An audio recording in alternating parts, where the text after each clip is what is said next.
Should you plan your career or just be adaptive to whatever comes in the moment?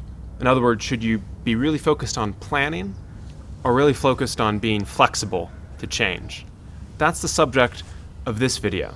Because if you're like me and you've asked a lot of people for advice along the way for how to build a meaningful life and a successful career, you've probably heard these two pieces of advice and noticed how they contradict each other. Some people say it's really important to develop a strategic plan for your life, to map out where you want to go, and to follow that plan until you realize your deepest aspirations.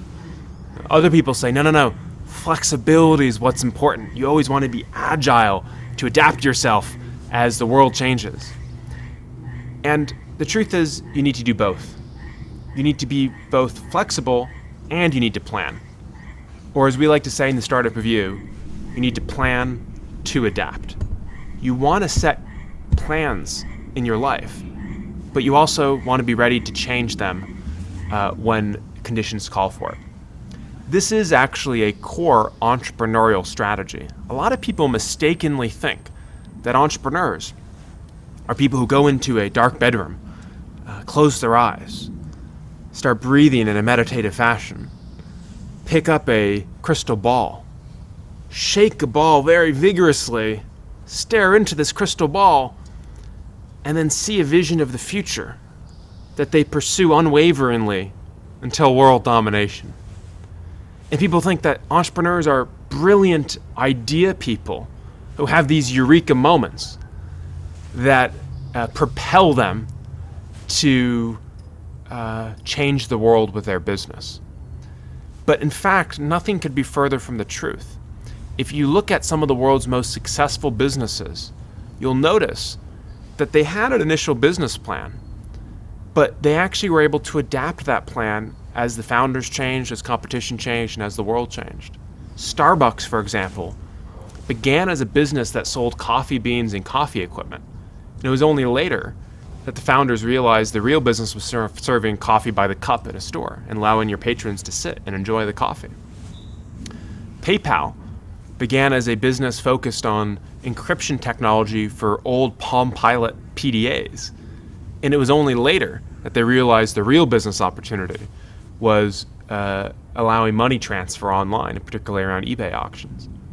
Pixar began as a business with selling mainframe computers and other sorts of back office equipment before it transformed itself into a traditional Hollywood movie studio.